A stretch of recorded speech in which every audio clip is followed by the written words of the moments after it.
नमस्कार मित्रांनो, मी आकाश गांगुर्डे. बघू शकता इकडं बारदा फाट्याच्या कोपऱ्याला खूप म्हणजे इतका कचरा टाकलेला आहे का विचाराच्या बाहेर मित्रांनो.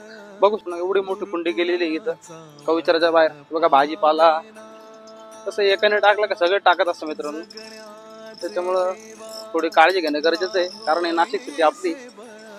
बघा मित्रांनो, नाला पूर्ण भरलेला आहे. मुद्दा फक्त कचऱ्याचा नाही मित्रांनो, कारण काल आहे नाही ते रस्त्यावर ना त्या ताईचा ऍक्सिडेंट झाला होता. तर त्यांच्या डोक्याला मार लागलेला आहे, कारण कुत्रे कसे कचरा खाताना मित्रांनो बघा असे काही पण चिकन बिकन टाकतात लोक, मग ते खाऊन घेतात कुत्रे.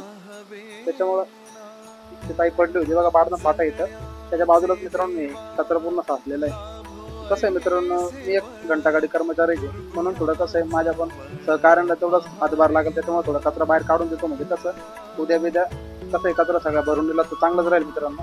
कसं आहे मित्रांनो, ज्या भागात असेल ना त्या भागातल्या कर्मचाऱ्यांनी हा कचरा उचलून घ्या मित्रांनो, कारण कसं आहे कालच एक ऍक्सिडेंट झाला होता, अजून एक व्हायला नको. त्याच्यामुळे काळजी घ्या मित्रांनो.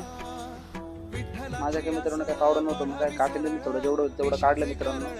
बाकी जर घंटागाडी कर्मचारी जर उद्या आल्याच मित्रांनो थोडं साफसफाई करून घ्या मित्रांनो. तर आपल्यामुळे एखादा जीव जर वाचला ना याच्यावर का पुण्य कुठंच नाही मित्रांनो. कसं आपलं काम आहे मित्रांनो, आपण ते एकदम निस्वार्थ करणारच आहे. माझ्या जर पावडा असेल ना मित्रांनो, तुम्ही सगळं बाहेर काढून घेतलं असं मित्रांनो. बघा पूर्ण मी साचून ठेवलं मित्रांनो. जर तुम्ही घंटागाडी कर्मचारी जर उद्या आले तर मित्रांनो सगळं कुंडी भरून घ्या, कारण कसं आहे नागरिकांना नम्र विनंती मित्रांनो, असं कचरा टाकत नका जाऊ, कारण एखाद्याचा जीव जाईल असं वागून नका जाऊ. धन्यवाद.